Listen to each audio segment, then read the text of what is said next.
வாழைப்பூ சாதப்பொடி. அது எப்படி செய்கிறதுங்கிறது தான் நம்ம இன்றைக்கி பார்க்க போகிறோங்க ஃப்ரெண்ட்ஸ். இது வந்து ஒரு இன்ஸ்டன்ட்.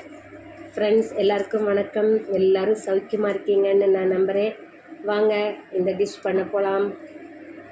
இது செய்கிறதுக்கு க்ளீன் பண்ண வாழைப்பூவை நல்லா நம்ம அலசிக்கலாங்க ஃப்ரெண்ட்ஸ். அலசிட்டு ஒரு 2-3 நிமிஷம் மட்டும் நம்ம அந்த தண்ணி வடியறதுக்கு வெள்ளை துணியில் போட்டுக்கலாம். இப்போ நம்ம கழுவி தண்ணியெல்லாம் வடிச்சிட்டு அந்த வாழைப்பூவை ஒரு 2-3 நிமிஷத்துக்கு மட்டும் இந்த மாதிரி நம்ம வெள்ளை துணி இல்லைன்னா எனி காட்டன் துணியில் நம்ம போட்டு பரப்பி விட்டுக்கலாங்க ஃப்ரெண்ட்ஸ். ஏன்னா இதை வந்து நம்ம எண்ணெயில் இப்போ போடுவோம் இல்லைங்களா, எண்ணெயில் போடும்போது நமக்கு இது சடச்சடன் வெடிக்காமல் இருக்கணும். அதுக்காக நம்ம பரப்பி வச்சுக்கலாம்.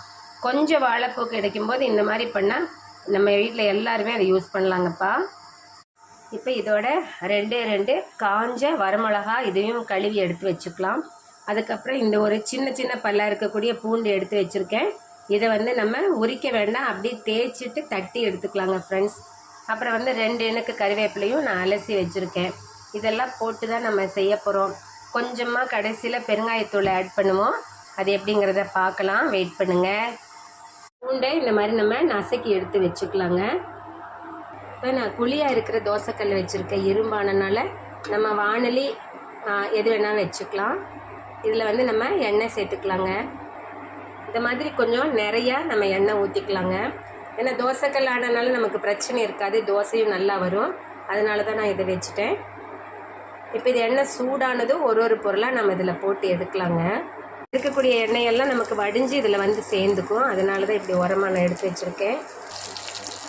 இப்போ இது ரெடியாக இருக்குள்ள நம்ம இது எல்லாத்தையும் ஒரு தட்டில் எடுத்து வச்சுக்கலாங்க. இப்போ இது நல்லா இந்த மாதிரி ஆயிடுச்சுங்க ஃப்ரெண்ட்ஸ், மொறுன்னு. இது கூட கொஞ்சமாக நான் பெருங்காயத்தூள் சேர்த்துக்க போகிறேன். இது ஒரு வாசனைக்காக தான், வாசனை அண்ட் டேஸ்ட்டுக்காக. எல்லாம் ரெடி ஆகிடுச்சுங்க ஃப்ரெண்ட்ஸ். ஒன்றா எடுத்து விரலில் போட்டு நம்ம அதை நசுக்கி பரட்ட வேண்டியது தான் பாக்கி. அதையும் நான் காமிக்கிறேன். இப்போ இது ரெடி ஆகிடுச்சுங்க ஃப்ரெண்ட்ஸ். இதோட கொஞ்சமாக ஒரு 2-3 பிஞ்ச் மட்டும் டேபிள் சால்ட் போட்டு நம்ம விரல் வச்சு இது ஆறுனதும் விரல் வச்சு இப்படியே உடச்சி விடணும்.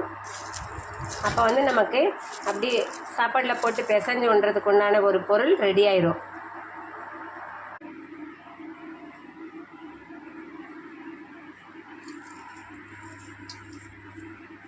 இந்த மாதிரி சாதத்தோட பிசைஞ்சு சாப்பிடும்போது நல்லா டேஸ்ட்டாக இருக்குங்க ஃப்ரெண்ட்ஸ்.